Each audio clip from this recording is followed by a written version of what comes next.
देखिए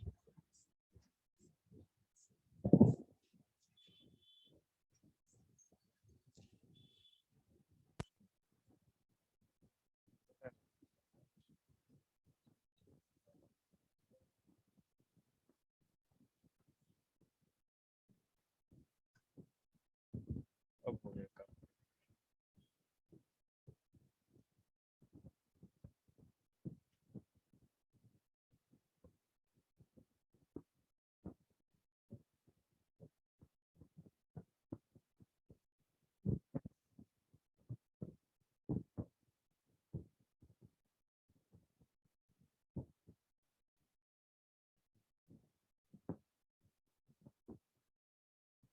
screen share हो गया। चलिए देखिए, हमारा चैप्टर है फ्रेंच रेवोल्यूशन, फ्रांसीसी क्रांति। हिस्ट्री की बुक लाई हो बेटा?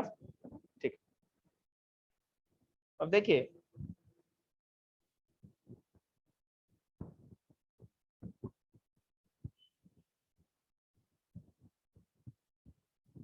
पेज नंबर 3 पे निकालेंगे तो फ्रांसीसी क्रांति था फ्रेंच रेवोल्यूशन दिखेगा। आ रहा, आवाज आ रही है ना बेटा? Yes sir. देखिए, सबसे पहले थोड़ा वर्ल्ड हिस्ट्री पहली बार आप लोग सुन रहे हैं, इससे पहले कभी आप लोगों ने सुना भी नहीं, तो थोड़ा बहुत हम वर्ल्ड हिस्ट्री के बारे में आप लोग को बता दें। अगर वर्ल्ड हिस्ट्री में अगर आप नाम लें, ठीक है, तो 3 देश या 4 देश दिमाग में रखिएगा जिसके ऊपर पूरा का पूरा वर्ल्ड हिस्ट्री घूमता है। फ्रांस, ब्रिटेन, जर्मनी और इटली। रसिया भी, रसिया को भी ले सकते हैं, ठीक है। जर्मनी बाद में इंट्रोड्यूस हुआ, वर्ल्ड वॉर के समय ये ज्यादा शामिल हुआ। लेकिन अगर आप और पहले की बात करें, मतलब 1914 से लेकर के 1918 तक, 1914 से लेकर 1918 तक का जो समय था, फर्स्ट वर्ल्ड वॉर का, प्रथम विश्व युद्ध हुआ था। 1939 1939 से लेकर के 1945 का जो टाइम था, वो सेकेंड वर्ल्ड वॉर का टाइम। तो हम लोग जो बात कर रहे हैं ना, वो बात हो रही है 1914 से पहले। प्रथम विश्व युद्ध तो बहुत बाद की बात है, हम लोग बहुत पीछे हैं। और सबसे पहले अगर फ्रांस की बात करें, तो फ्रांस में भी, जैसे आपको पता है, हमारे यहाँ भी राजतंत्र था, मोनार्च था, ठीक है, राजा का शासन था, राजा के सरदार होते थे, मंत्री तरह तरह के होते थे, और वो अलग अलग तरह से जनता पे अत्याचार करते थे। आम आदमी केवल कमाता था और राजा को टैक्स देता था। राजा को केवल अपने ऐशो आराम से मतलब होता था, प्रजा से कोई मतलब नहीं। यह दुनिया का कोई भी राजा ऐसा ही करता। कहने की बातें हैं कि अशोक ऐसे थे, चंद्रगुप्त ऐसे थे, कोई अच्छा नहीं था, ठीक है। क्यों? मैं आपको बताऊं। क्योंकि जो रियल हिस्ट्री है, जो वास्तविक बात है, वो कभी बाहर निकल के आएगी ही नहीं। आप खुद सोचो, अभी आपको राइट ऑफ एक्सप्रेशन है, अभिव्यक्ति की स्वतंत्रता हमको आपको है ना, हम जो चाहे सरकार के बारे में बोल भी सकते हैं, पब्लिश भी कर सकते हैं, लिख भी सकते हैं। लेकिन मोनार्च में या राजा के शासन में ऐसा नहीं होता। राजा जो चाहेगा वही आपको करना है।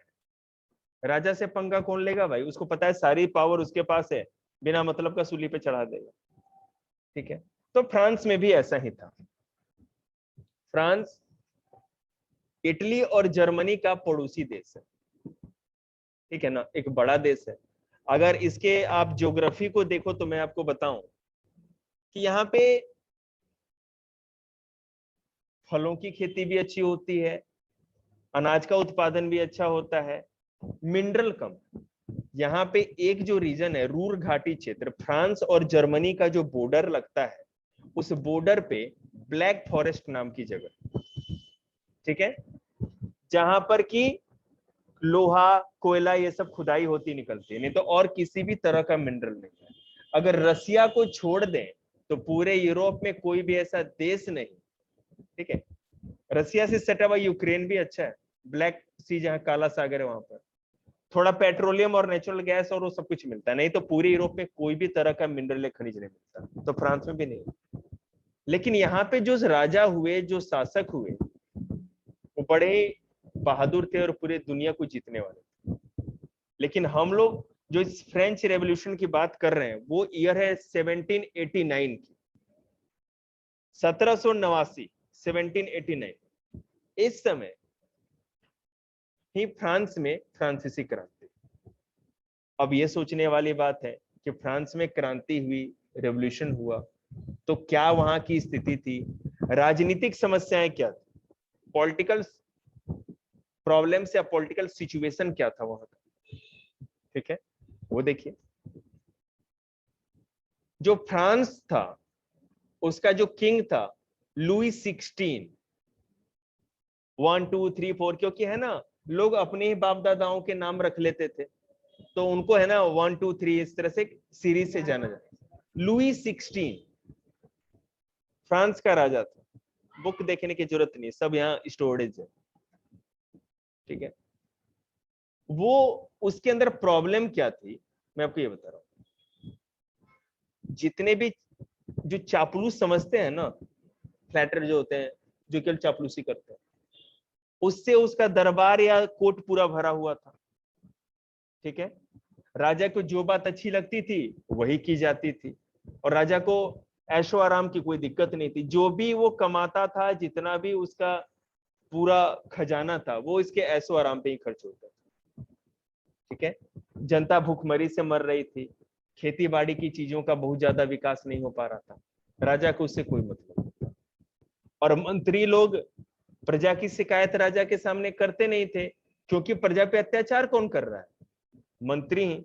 मान लो कि अगर भारत के प्रधानमंत्री को राजा मान लो, और जितने भी मुख्यमंत्री या हर स्टेट के जो चीफ मिनिस्टर हैं उनको, जितने भी चीफ मिनिस्टर हैं उनको मंत्री मान लो, कि उनके दरबार में रहने वाले मंत्री। और सारे के सारी प्रजा कहाँ रहेगी, दिल्ली में थोड़ी बैठेगी, राजधानी में थोड़ी रहेगी, प्रजा तो पूरे देश में है। और उस प्रजा का सीधा संबंध किससे है, चीफ मिनिस्टर से, सरदारों से। मान लो कि बिहार या उत्तर प्रदेश जैसा एक बड़ा राज्य है, एक सरदार को या बड़े मंत्री को दे दिया गया, वो वहां से टैक्स वसूलता है और राजा के खजाने में जमा कराता है, ठीक है। वो क्या कर रहा है, राजा ने कहा भाई कि आपको 50% टैक्स लेना है, वो 80% ले रहा है। मतलब कि अगर 10 क्विंटल गेहूं हो रहा है तो 8 क्विंटल वो ले रहा है, 5 क्विंटल तो जमा करा दे रहा है खजाने में, और 3 क्विंटल खुद भी खा रहा है। तो जो लोग प्रजा का शोषण कर रहे थे, प्रजा पे अत्याचार कर रहे थे, वो तो राजा को कभी खबर देंगे नहीं, और राजा को इससे मतलब भी नहीं थी प्रजा का क्या, उसको अपने केवल ऐसो आराम से मतलब। तो लुई 16 में जो था फ्रांस का राजा, एक तो वो जनता की कोई चिंता नहीं करता था, देश की उसको कोई चिंता नहीं थी, और उसके राज्य में दो लोग जो थे, दो टाइप के जो वर्ग थे या ग्रुप था, वो प्रजा पे ज्यादा अत्याचार करता था। अभी मैं चैप्टर स्टार्ट नहीं कर रहा हूं, अभी तो मैं आप लोगों को एक बेस दे रहा हूं, ताकि है ना आप जब समझाना स्टार्ट करें तो आपको ऐसे ही समझे। 1 मिनट का मैं अभी दूंगा टाइम। पानी बैठना है, आ जाओ गुड़िया, तुम आगे आ जाओ। तो वहां पे एक तो प्रिस्ट था, पादरी वर्ग, जो गिरजाघरों में या चर्च में जो पूजा पाठ करते हैं, जो फादर लोग होते हैं, एक वो। और दूसरा था वहां के सरदार, सामंत, ठीक है, फ्यूडल्स, फ्यूडल या सरदार या सामंत। और दूसरा क्या था, पादरी वर्ग। तीसरा जो था उसमें सब लोग आता था। इसमें 3 तरह के स्टेट थे, फर्स्ट, सेकेंड एंड थर्ड।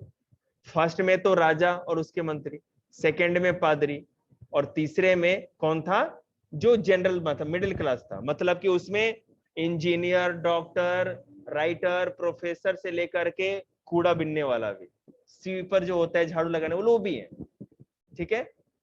इस तरह से था। और जितना भी राज्य का जो अधिकार था, ठीक है, जैसे टैक्स न देने का अधिकार, टैक्स दूसरे से लेने का अधिकार, ये सारा अधिकार ये 2 लोगों को मिला हुआ था। फ्यूडल्स मतलब सामंत लोगों को, और दूसरे कौन थे, पादरी वर्ग या जो प्रिस्ट थे। तो इस बात को लेकर के जनता में बड़ा ही असंतोष था। जनता को इस बात से बहुत प्रॉब्लम थी कि देखिए, एक बात और भी मैं क्लियर कर दूं। अरे आवाज आ रही है ना बेटा आपको? आ रहा हो? हेलो सर, आवाज हाँ आ रही है? हाँ आ रही है बेटा, ठीक। देखो क्या है, जितनी भी दुनिया में पूरे वर्ल्ड का अगर आप हिस्ट्री देखो, मेरे को लगभग लगभग वर्ल्ड के हर जगह की हिस्ट्री पता है। अमेरिका में अमेरिकी क्रांति हुई तो कैसे अमेरिका को आजादी मिली। साउथ अमेरिका जो है पूरा, एक साउथ अमेरिका जो है वहां पर आजादी कैसी मिली। यूरोप का हर देश, इटली गुलाम हुआ तो आजाद कैसे हुआ, जर्मनी गुलाम हुआ आजाद कैसे हुआ, ब्रिटेन गुलाम हुआ आजाद कैसे हुआ, फ्रांस गुलाम हुआ आजाद कैसे हुआ, या वहां क्रांति या रेवोल्यूशन कैसे हुई। अफ्रीका में किस तरह से क्रांति आई। एशिया में अगर देखो तो जापान, चीन, रूस, भारत, जो भी देश देख रहे हैं जो कभी ना कभी गुलाम थे, ये कैसे आजाद हुए। याद रखिएगा, किसी भी समाज में या देश में जब आजादी की लड़ाई लड़ी जाती है ना, फ्रीडम स्ट्रगल होता है, तो जो मिडिल क्लास होता है समाज का वही है भाग लेता है। क्यों?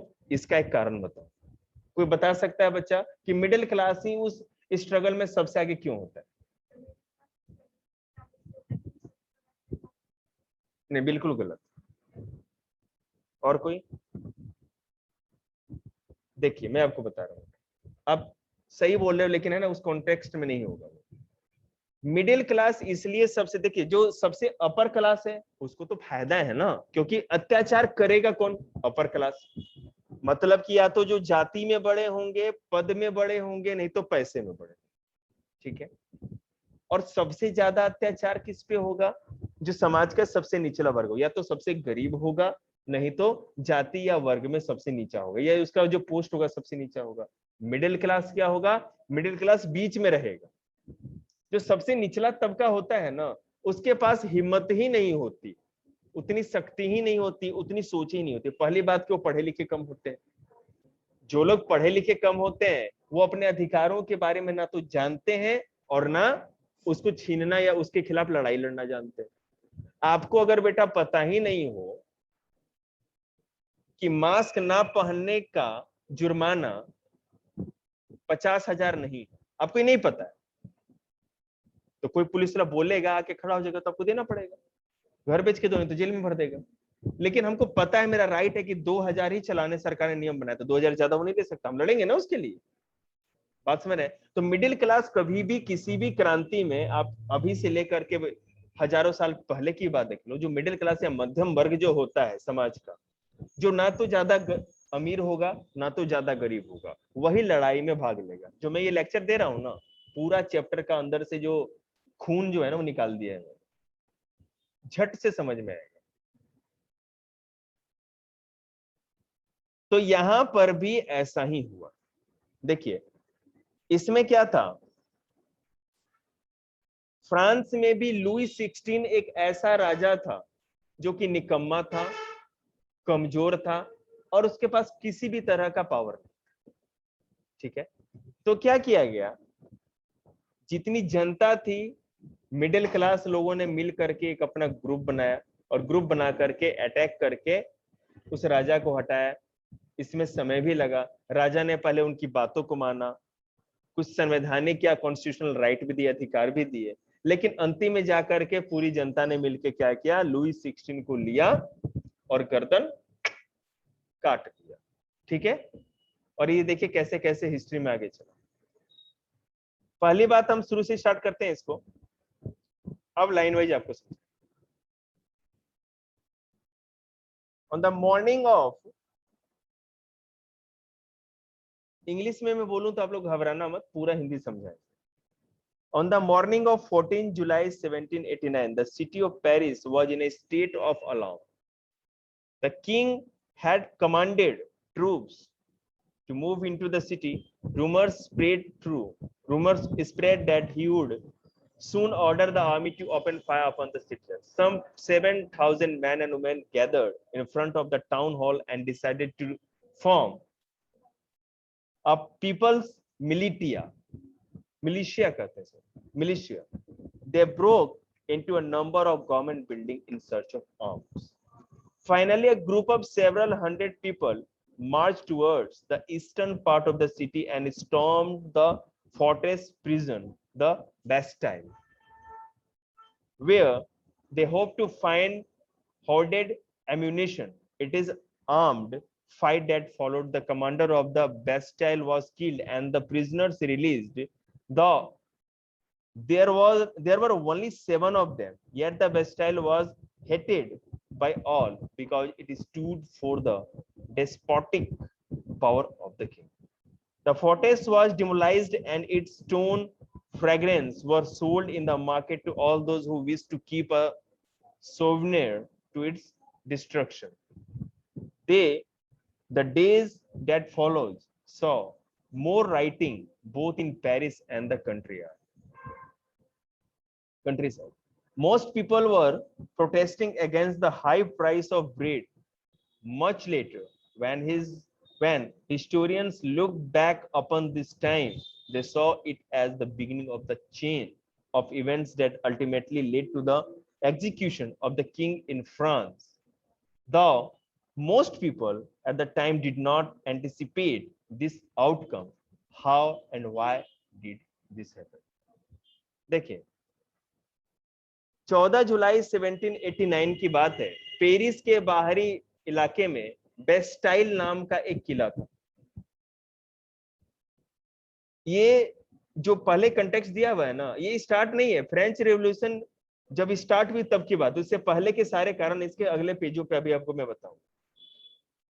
मैं ये बता रहा हूं कि फ्रांसीसी क्रांति स्टार्ट किस इवेंट से, किस घटना के साथ पूरी की पूरी फ्रांसीसी क्रांति स्टार्ट हुई। ठीक है, हुआ क्या कि जनता में ये खबर फैल गई, पूरी पेरिस की जनता में, कि राजा ने ऑर्डर दे दिया है सेना को, 7000 सैनिक आ रहे हैं और ओपन फायर कर देंगे पूरे पे, जितनी भी पब्लिक है सबको गोलियों से भून दिया जाएगा। ये अफवाह थी, रूमर्स था। ठीक है, तो इस रूमर के चलते क्या किया कि 7000 पब्लिक नहीं है, ट्रूप्स नहीं आएगी, माने और भी ट्रूप्स आएगी। तो पूरे बेस्टाइल में 7000 लोगों का ग्रुप, जिसमें औरतें और मर्द दोनों थे, उन लोगों ने जितनी भी बिल्डिंग्स थी, गवर्नमेंट बिल्डिंग, सबको आग लगा दिया, तोड़ दिया। और इस पर्पस से, इस उद्देश्य से सोचा कि हो सकता है उसमें आर्म्स या हथियार मिल जाए हम लोग को लड़ने के लिए। उसमें तो कुछ मिला नहीं, नुकसान हुआ। आगे जाकर के उन्होंने क्या किया कि जो बेस्टाइल का किला था, पेरिस के बाहरी इलाके में बेस्टाइल का एक किला था, फोर्ट, वहां पे कुछ प्रिजनर या कैदी लोग भी जो आंदोलन कर रहे थे, उन्हीं को कैद करके रखा गया था। तो उनको क्या किया गया इन लोगों ने कि एक तो पहले वहां के कमांडर को मार दिया, जो किले का जो कमांडर था, देखरेख करने वाला, जो आर्मी का आदमी था। कुछ हथियार भी लूटे और साथ ही साथ क्या किया, जितने भी प्रिजनर थे उनको छुड़ा लिया कैदियों। ठीक है, सुन रहे हो? तो ये एक शुरुआत थी। ठीक है, इस घटना के साथ, इस इंसिडेंट्स के साथ ही, ये तो पेरिस की बात थी, राजधानी की बात, कंट्री साइड मतलब कि दूर दराज के गांव में भी आंदोलन होने लगे। अब जो पादरी था, जो प्रिस्ट था, जो फ्यूडल था, जो सैनिक लोग थे, उनको जनता पकड़ पकड़ के काटने लगी। ठीक है ना, उनके खिलाफ विरोध करने लगे, और हिंसक विरोध, वायलेंट एक तरह से ये रिवोल्ट। अब देखिए क्या होता है। तो ये था क्रांति का शुरुआत। Okay, it was the beginning of the revolt. अब हम लोग ये देखेंगे कि जो फ्रांस का पूरा समाज था, जो मैंने आप लोग को समझा ही दिया है, ठीक है, लेकिन मेरा पर्पस क्या है कि एक एक वर्ड आपको समझाना, कि फ्रांस का जो समाज था वो कैसा था। जैसे बेटा अभी क्या है, अभी हम लोग को पता है, हम लोग का समाज तो एक ही चीज मानता है, जनरल, ओबीसी, एससी, एसटी, हो गया समाज खत्म। अभी वर्तमान में तो हम लोग यही देखते हैं ना। तो उस समय फ्रांस का समाज क्या था? देखो, जब तक समाज में या एक साथ रहने वाले लोगों को कोई समस्या नहीं होगी, एक दूसरे से कोई लड़ाई नहीं होगी, तब तक कोई आंदोलन तो होगा ही नहीं। आप अपना कमाते हो, अपना खाते हो, आप अपना काम करोगे। अभी हम लोग के समाज में कोई किसी को कुछ कह सकता है क्या? अगर कोई SC ST कैटेगरी का है, मान लो कि जो बहुत ज्यादा लो कास्ट के भी है, उनको भी कोई कुछ नहीं कर सकता, और कहना भी नहीं चाहिए। भाई वो अपना इंसान है, उसको जो मन करे काम करे भाई। जो जनरल है, जो उच्च कास्ट के, वो अपना काम करे, जिनको जो कास्ट का, जिसको जो काम करना है करे, उससे क्या प्रॉब्लम है? लेकिन आप खुद सोचो, आज से 100 साल पहले जब अंग्रेजों का राज्य था, या जब आपके दादाजी परदादाजी थे, तब छुआछूत का मामला होता था। लोग सब एक साथ बैठ के खाते नहीं थे, मैंने बहुत सारे जो भी पाखंड थे हम लोग के समाज में। तो उसी तरह फ्रांस के समाज में भी ये सारी चीजें थी। और पूरी की पूरी फ्रांसीसी क्रांति या फ्रेंच रेवोल्यूशन जो स्टार्ट हुई, इस सोशल डिवीजन या सामाजिक बंटवारे या विभाजन के कारण हुआ। समाज बटा हुआ था अधिकारों के मामले में, राइट्स के मामले में, ठीक है। सब लोगों को एक जैसा अधिकार नहीं था। मैं कहूं कि अब भाई तुम कुर्सी पे बैठोगे और दूसरा बच्चा खड़ा रहेगा, तीसरा बच्चा जमीन पे बैठेगा और चौथा बच्चा वहां बाहर खड़ा रहेगा, तो ये तो भेदभाव है ना। मैं कहूं कि तुम आगे बैठोगे, वो पीछे बैठेगा, ये तो कहने का मतलब है, जहां पर अगर मैं कहूं कि भाई अब तुम खड़े हो जाओ, तुरंत पूछेगा सर जी क्यों खड़े रहे हैं? तो ये तो अभी आपको पता है, आपके राइट्स के बारे में सब कुछ पता है। लेकिन उस समय फ्रांस में क्या था कि जो राजा थे, उन लोगों ने ऐसा सिस्टम बना रखा था कि पूरा का पूरा फ्रांसीसी समाज 3 हिस्सों में बटा हुआ था। 3 हिस्सों में। उसको कहा जाता है, हिंदी में क्या लिखा है बेटा? बॉक्स में पढ़ो। प्रथम क्या लिखा है? बॉक्स ये क्या है? ये स्टेट, ठीक, स्टेट ही है ना। First state, second state and third state. तो प्रथम, सेकेंड और थर्ड, 3 तरह के ग्रुप बना दिए गए। पहले वाले में क्लेर्गी। क्लेर्गी का मतलब होता है राजा और सामंत। जो राजा से संबंधित है, शासन से संबंधित है, रूलिंग से संबंधित है, रिलेटेड है। हाँ, ऊपर पहले पादरी लिखा हुआ है क्या? अरे साहब उल्टा बोल गया क्या मैं? Sorry sorry. हाँ तो थोड़ा सा ऊपर नीचे हो गया।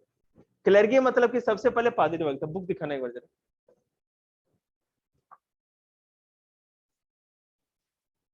ठीक, सर। क्लर्गी का मतलब पादरी, मतलब जो पूजा पाठ करने वाले आदमी थे समाज में। जैसे ब्राह्मण लोग, अभी हम लोग के समाज में भी क्या है, ब्राह्मण लोगों को कहा जाता है ब्राह्मण सबसे श्रेष्ठ है, ठीक है। मुझे नहीं पता क्यों श्रेष्ठ है, मैं भी ब्राह्मण, लेकिन मुझे नहीं पता क्यों श्रेष्ठ होंगे। भाई तुम्हें क्या दिक्कत है? सब श्रेष्ठ है। ऐसा थोड़ी है कि तुमको पत्थर से मारा जाएगा तो तुम्हारा सर नहीं फूटेगा और मेरा नहीं फूटेगा, तुम्हारा फूट जाएगा। सबका बराबर ही है, इसमें तो कोई इशू नहीं है। भाई ब्राह्मण लोग बुरा ना माने, ठीक है ना। तो ऐसा कुछ भी नहीं है। जानते हैं ब्रिटिशर जब भारत में आए थे ना 1757 में, जब स्टार्ट हुआ था, तो पता है उन लोगों ने यहाँ पे ये तमाशे देख लिए कि अरे यार ये तो अपने में ही लड़ते मरते हैं। जो ब्रिटिशर है ना, वो ब्रिटिशर है, उसमें ना तो कोई ब्राह्मण ब्रिटिशर और ना कोई चूड़ा ब्रिटिशर नहीं होता, याद रखिएगा। जापान जो है ना, आज के मॉडर्न वर्ल्ड में जापान से ज्यादा देशभक्ति किसी आदमी के अंदर नहीं है। पेट्रियोटिज्म, देशभक्ति की भावना। अगर बेटा आप जापान गए, एग्जाम्पल मैं एक दे रहा हूं, वहां पे 3 तरह के डस्टबिन लगे हुए हैं सड़क के किनारे। एक मेटल के लिए, एक प्लास्टिक के लिए या हार्ड सॉलिड चीज के लिए, और एक लिक्विड जैसे मटेरियल के लिए रखा। अगर आप एज ए टूरिस्ट वहां जाते हो, पुलिस ने मान लो आपको नहीं देखा रूल तोड़ने के लिए, और मान लो कि मैं जैपनीज हूं और आप इंडिया से गए हो वहां पे, तो एज ए जैपनीज पता है मैं क्या करूंगा? मैं पहले तो आपके पास जाएंगे, सर झुका के आपको नमस्ते करेंगे, और फिर जो आपने कूड़ा दाएं बाएं किया ना, उस कूड़ेदान के अंदर से निकाल के सही जगह पे लगा देंगे, और फिर प्रणाम करेंगे, नमस्ते कहेंगे। और ये विनम्रता या ये डेडिकेशन है ना, कि जापान में जितना मतलब कि कोई डेवलप नहीं है। अपने कंट्री के डेवलपमेंट के लिए सब लोग एक है, ना तो नेता लोग बट जा सकते हैं, ना आदमी लोग बट सकते हैं। यहाँ पे मैं कह दूं, भाई बेटे जरा झाड़ू ना लगा दिया जाए। अच्छा, झाड़ू लगाऊंगा मैं, ज्यादा चालू बन रहे हो, मैंने तरह तरह की बातें। जापान में जो बच्चा स्कूल जाता है, चाइना में जो बच्चा स्कूल जाता है, स्कूल में टीचर के आने के 1 घंटे पहले जाता है। वहां कोई क्लीनिंग ऑफिसर या क्लीनिंग मैन नहीं होता, कोई क्लीनर नहीं होता। सारे बच्चे खुद से झाड़ू लगाएंगे, पोछा लगाएंगे। जो मतलब कि प्राइमरी स्कूल के बच्चे हैं, चौथी क्लास से, ज्यादा छोटे नहीं, लेकिन कम से कम जो प्ले से निकल गए तीसरी चौथी क्लास से, बच्चे खुद जाएंगे। और जब टीचर आएंगे तो ऐसे करके देखेंगे कि धूल डस्ट तो नहीं, और टीचर के आने से पहले बच्चे रूम के बाहर खड़े हो जाएंगे, अटेंशन की मुद्रा। इसको कहते हैं डिसिप्लिन। जिस देश में ऐसा डिसिप्लिन नहीं, वो देश के लोग कैसे बनेंगे? आप ज्यादा बोल रहे हो, मैं पबजी ना खेलूं के, यही बच्चे बोलते हैं ना, पढ़ पढ़ के मर जाऊं मैं, है? और थोड़े बड़े हो जाओगे ना तो जानते हो कुछ बच्चे पापा को क्या जवाब देते हैं? आपने की थी पढ़ाई इतनी, देखिए वो बुक है, 9th क्लास में यूपीएससी की बुक पढ़ रहे हैं हम। 7th वाला तो और बोलेगा, हमारे सर ने कहा था ना यूपीएससी में टॉपिक बताओ, यूपीएससी का पापा ये मेरे को पढ़ना पड़ रहा है। आपने पढ़ी थी एबीसीडी? तो 6ठी क्लास में सीखी थी। समझ, ये डिसिप्लिन ही नहीं हमारे समाज में। मैं ये नहीं कर रहा कि आप लोग अपने पापा को जवाब देते हो, लेकिन बच्चे देते हैं ऐसा जवाब, मैंने सुना है। समझ रहे हैं ना? तो हमारे यहाँ पर क्या, तो मैं फ्रेंच के ऊपर आता हूँ, उस फालतू बातों पे छोड़ते हैं। तो यहाँ पे 3 तरह के स्टेट थे, 3 ग्रुप था। पहला था पादरी वर्ग, जो पूजा पाठ कराने का काम करता था। जैसे कि मैं आपको बताऊं, अगर हम अपने हिस्ट्री से जोड़े तो थोड़ा समझ में आएगा आपको। पहले ब्राह्मण लोगों के पास एक ही साधन था, जो ब्राह्मण धर्म के हिसाब से 12th क्लास में हिस्ट्री पढ़ेंगे तो आपको पता चलेगा।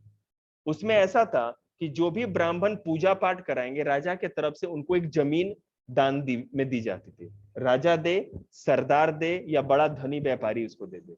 उसको अग्रहार लैंड या अग्रहार भूमि कहा जाता था। अग्रहार भूमि का मतलब है कि ऐसी भूमि या ऐसा जमीन जिस पर राजा को टैक्स नहीं देना पड़ता था उसे।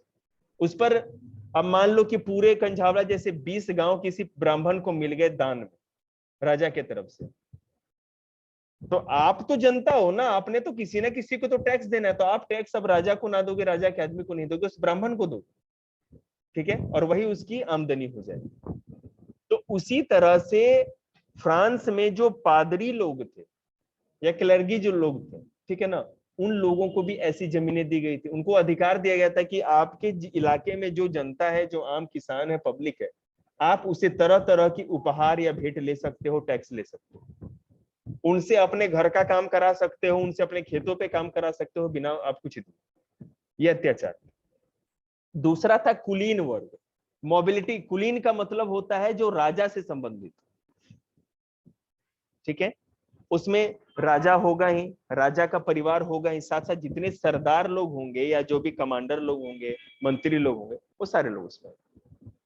इनको भी ना तो किसी को टैक्स देना था, ना इनको ये किसी का कुछ मैंने बिगाड़ भी दें, किसी को मार भी दें, कुछ कर भी दें, तो इन पर कोई कानून इन पे लागू नहीं होती थी, ठीक है?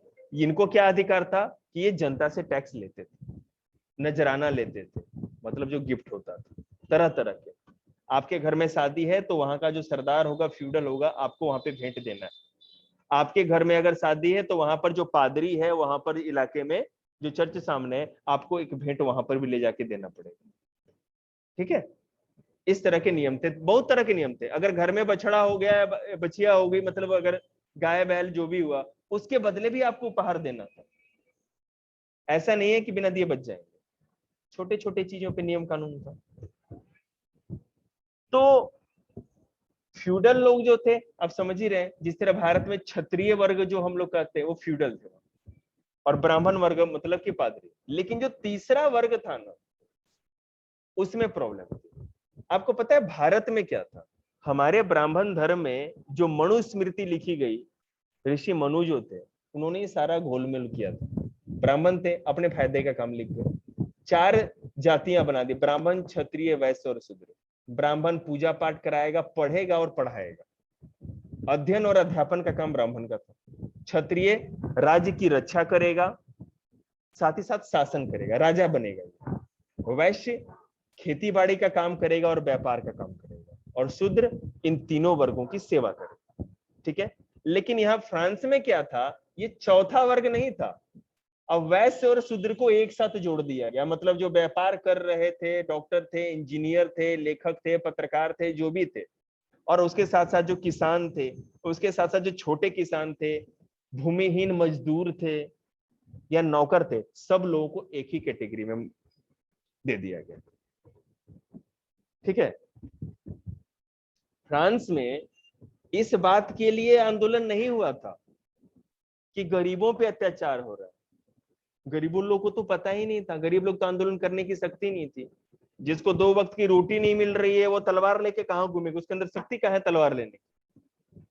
दिक्कत क्या थी, ये जो मिडिल क्लास था ना, इसमें बेटा जो big businessman, merchants, court officials, मतलब कि जो थे लॉयर्स थे, इन लोगों ने कहा कि एक बात बताओ, पादरी लोगों के पास कोई टैलेंट नहीं है, वो देश के लिए कुछ करते नहीं, पूरा देश हम लोगों के सर्विस से चलता है, हम लोगों के एक्सपर्टाइज से, मतलब हमारी विशेषज्ञता के चलते चलते है, और वो उनको किसी तरह का टैक्स नहीं देना है, उनको सारे राइट है और हमें राइट नहीं है। जो फ्यूडल्स हैं, जो चाटुकार हैं, मतलब कि जो चापलूस हैं, ठीक है, वो राजा के दरबार में रह के फायदे उठाते हैं और हम लोग इतना मेहनत करते हैं, हमारे टैक्स से पूरा देश चल रहा है, खजाना राजा का हमारे टैक्स से भरता है और हमें को कोई राइट नहीं। तो ये जो मिडिल क्लास था, थर्ड स्टेट के वो लोग जो कि सबसे अच्छी स्थिति में थे, अच्छे पदों पे या पोस्ट पे थे, उन लोगों ने विद्रोह किया। ठीक है। और अब ये देखिए विद्रोह कैसे,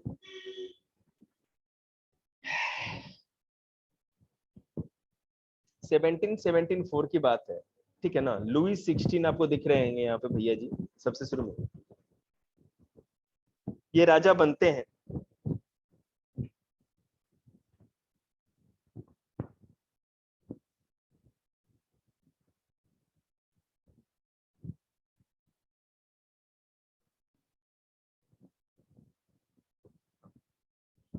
अच्छा, किसी बच्चे को पता है कि अमेरिका किसके अंडर में था, अमेरिका पर किसने अधिकार किया था? तुक्का मत मारना, नहीं पता। अमेरिका को भी ब्रिटेन ने ही कब्जा कर लिया था।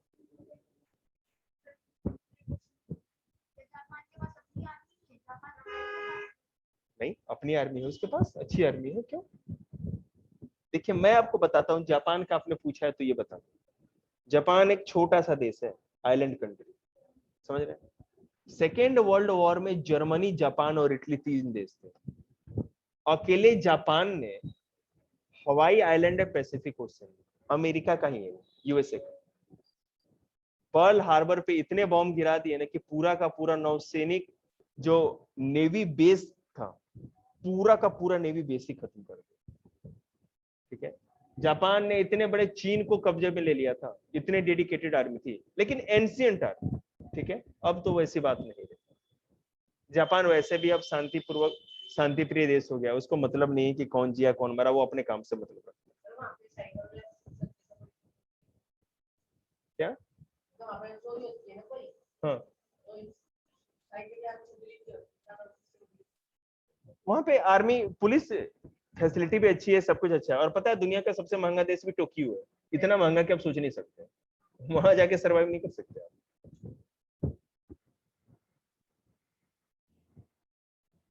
अब मैं आपको ये बताऊंगा कि लुई 16 ने कौन कौन सी गलतियां की जिसके चलते फ्रांसीसी क्रांति है। ठीक है। जैसा कि मैंने आपको बताया अभी कि यूएसए, जिसको कि हम संयुक्त राज्य अमेरिका भी कहते हैं, United state of America, Britain के अंडर में था। यहाँ पे नेटिव अमेरिकन थे जिसको कि रेड इंडियन कहा जाता था। अमेरिका की बात कर रहे हैं, जहां अमेरिका का नाम सुना है ना, डोनाल्ड ट्रंप, ये सब आप लोगों ने सुना हो। तो वहां पर जो लोग थे वो आदिवासी थे, केवल अपना जानवरों पे अपने शिकार करते थे, बर्बर थे, उनको कुछ ज्यादा पता नहीं था, ज्यादा डेवलप नहीं थे। ठीक है। तो जब क्रिस्टोफर कोलंबस 1542 में, सॉरी, नहीं नहीं नहीं, 1442 में, 1442 की बात है, क्योंकि 1498 में वास्को डिगामा ने भारत खोज लिया था। तो 1442 में जब निकले भारत की खोज ना, तो उनको जाना चाहिए था पूरब, वो चले गए पश्चिम। तो इंडिया के जगह पे वेस्ट इंडीज खोज लिया उन्होंने। वेस्ट इंडीज का नाम सुना होगा अपन, खिलाड़ी देखते होंगे आप लोगों को। तो उसके बाद वेस्ट इंडीज के बाद है ना वो आगे बढ़ते गए, तो पूरा साउथ अमेरिका पहले खोजा देखा, और उसके बाद नॉर्थ अमेरिका गए। जैसे ही कोलंबस ने खोज किया तो देखा यार ये तो जन्नत है, ये तो बड़ा अच्छा जगह है, कुछ लोग बस भी गए वहां पर। और सबसे अभी 11th क्लास में हिस्ट्री में पढ़ाया था सब लोगों को 3 जगह के बारे में, जापान, अमेरिका और ऑस्ट्रेलिया के बारे में, कि कैसे कैसे उनका प्राचीन इतिहास था। तो नेटिव अमेरिकन लोगों ने इनका बड़ा स्वागत किया, मारपीट लड़ाइयां नहीं की, बहुत स्वागत किया।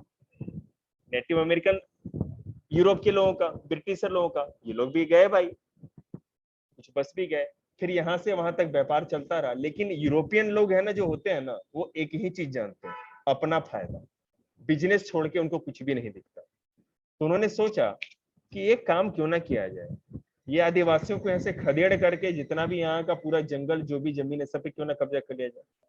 उसी समय अमेरिका में पूरी की पूरी, सॉरी पूरे यूरोप में औद्योगिक क्रांति हुई। अभी 10th क्लास में पढ़ना है आप लोग। इंडस्ट्रियल रेवोल्यूशन, ज्यादा से ज्यादा इंडस्ट्री बढ़ने लगी, तो वहां पे शहरों में लोग जनसंख्या बढ़ गई।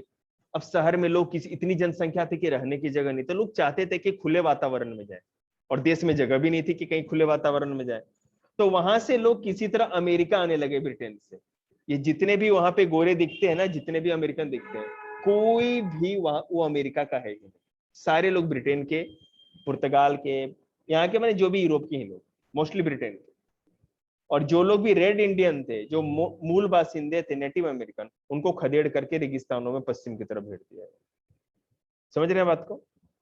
तो अमेरिका ब्रिटेन का गुलाम हो गया, और ब्रिटेन है ना फ्रांस का कट्टर दुश्मन था, दुश्मनी चलती थी दोनों की। तो अमेरिका वाले जब आजादी की लड़ाई लड़ रहे थे अपनी, वॉशिंगटन डीसी कैपिटल है, राजधानी है, पता है क्यों? क्योंकि जॉर्ज वॉशिंगटन ही सबसे बड़े सेना के कमांडर थे। जो जैसे महात्मा गांधी मानते हैं ना हम लोग सबसे बड़े नेता थे यहाँ के, तो वहां का सबसे बड़ा नेता था, और तलवार लेकर के उसने जीत दिलाई थी, पूरा आजाद कराया था अमेरिका को। तो उन्हीं के नाम पे राजधानी का नाम वॉशिंगटन डीसी है। जॉर्ज वॉशिंगटन, क्या? George Washington, Washington first president of United state of America. तो अमेरिका क्या था कि पैसे से मदद कर रहा था फ्रांस, ठीक है। अब फ्रांस मदद कर रहा था अमेरिका में कॉलोनियों को आजाद कराने के लिए ब्रिटेन से, तो वाहवाही में तो ये कर रहा था, लेकिन खुद भी फ्रांस पे कर्जा चढ़ता जा रहा था इस बात को लेकर के। समझ रहे हैं? एक अपना देश तो डूब रहा था, और ये दूसरे को देश को मदद करने के चक्कर में लगा हुआ था। लुई 16 की बात कर रहे हैं, तो इसलिए भी जनता दुखी थी। आगे देखते हैं।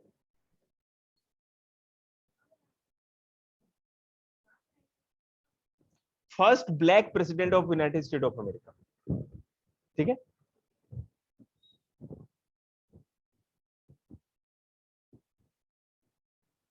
और 3 स्टेट की जो बात मैंने कही है सारी की सारी मैंने आप लोगों को पहले ही बता दी। देखो, the church to extracted its share in tax called तीथ्स।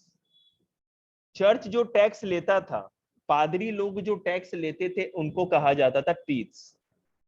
ये किससे लेते थे? किसानों से। और finally all merchant of the third state had to pay taxes to the state. और जितने भी व्यापारी थे, किसान थे, सब लोग चर्च को ये टैक्स देते थे, जिसको टीथ कहा जाता था। आप लोग के 1 वर्ड में पक्का ये मास्टर तुम्हारा देगा, पेपर में जरूर ये आएगा। लीवर क्या होता था, क्लर्गी क्या होता था, टीथ क्या है, कैली क्या है, वो है ना बॉक्स में देखिए। ये सारा का सारा इंपॉर्टेंट है, आप लोग को नोट्स में लिखवा दिया जाएगा। और जो मैंने नोट्स भेजे हैं बेटा, उसको तो आप लोग जल्दी से जल्दी राइट कर लीजिए। मैं ये नहीं कर रहा 1-2 दिन में, धीरे धीरे तक करके हर दिन 1 पेज 2 पेज करते जाओ, ताकि आपका काम हो जाए। और चेक कराओ मेरे से। 52 कौन सा साइंस का टेस्ट बाकी आप लोग को? चिंता मत करिए, अगले हफ्ते से ना टेस्ट का लोड बहुत कम कर देगा आप लोग। मैंने जो पढ़ाया है आप लोग को, जितना मैथ अप टू डेट है, उसके बाद जो साइंस पढ़ा है अप टू डेट आप लोगों ने टेस्ट दे ही दिया है, ठीक है। हाँ, लेकिन साइंस में अभी आपको पता है कि आप लोगों ने ब्लू क्वेश्चन के test first and second chapter के दिए आप लोगों ने, सुन रहे? ब्लू क्वेश्चन के केवल आप लोगों ने दिए। इसका नहीं करो, चैप्टर 5 का नहीं, चैप्टर 5 तो कंप्लीट है। मैं सेटिस्फाइड हूँ। चैप्टर 5 से कोई कहीं से भी क्वेश्चन पूछेगा आप लोग कर दोगे, ठीक है। लेकिन फर्स्ट एंड सेकंड चैप्टर के ब्लू क्वेश्चन का टेस्ट लिया था मैंने केवल, उसका अभी नोट से नहीं लिया था। लेकिन चिंता मत करो, एटम बम नहीं फूटेगा, आराम से लेंगे, ठीक है। हफ्ते में एक ही चैप्टर करें, और मैथ का मंडे और ट्यूसडे को जैसे भी होगा अच्छे तरह से पूरा का पूरा आप लोग का पॉलिनोमियल्स खत्म करें।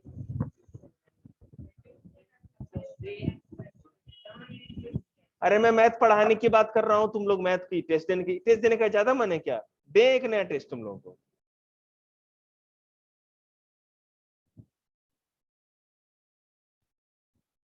आरो आप भी कुछ ये टेस्ट कम से कम करके भेजो, यूनिट टेस्ट तो सबका है, नहीं तो फिर यूनिट में टेस्ट में क्या करना, दिक्कत हो जाएगा ना, नहीं तो फिर प्रैक्टिस छूट जाएगी तो दिक्कत होगी।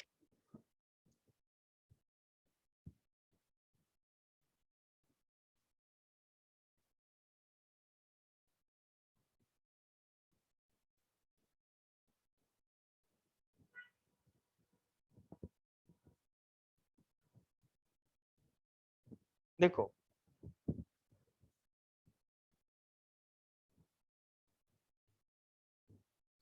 जो भी टैक्स होता था, ठीक है, डायरेक्ट टैक्स कि माने राज्य को वो टैक्स मिलेगा, उसका नाम तो बेटा था टैली। आप राजा के राज्य में रहते हैं, राजा को आप अपने अनाज का किसी भी चीज का कुछ हिस्सा देंगे, व्यापारी है तो कुछ ना कुछ टैक्स देंगे, ये तो टैली था जो कि डायरेक्ट टैक्स था, ठीक है। और टीथ क्या था कि उस टैक्स के ऊपर अपना अलग से सरचार्ज लगाता था पादरी, उसको टीथ का पादरी जो अपना पर्सनल टैक्स लेता था उसको, मतलब राजा को जो दे दिया ना उसके अलावा टैक्स था, ये एक्स्ट्रा टैक्स, समझ रहे। और जो टैली था वो तो आपको देना ही था। क्लियर हुआ, समझ में आ रहा है? जमीन का जो लागान था, ठीक है, रिवेन्यू था, वो तो था टैली जो राजा को आप देते हैं। लेकिन टीथ पादरी लोग एक धर्म टाइप का धार्मिक कर समझ सकते हैं, वो लगाते हैं। हाँ एक्स्ट्रा अपनी तरफ से, ताकि उनको भी तो अपना पेट पालना था ना, पेट बहुत मोटा था उनका। द स्ट्रगल टू सर्वाइव, एक सेकंड जरा मेरे को कुछ अंडरलाइन कर लेंगे तब समझ आता है।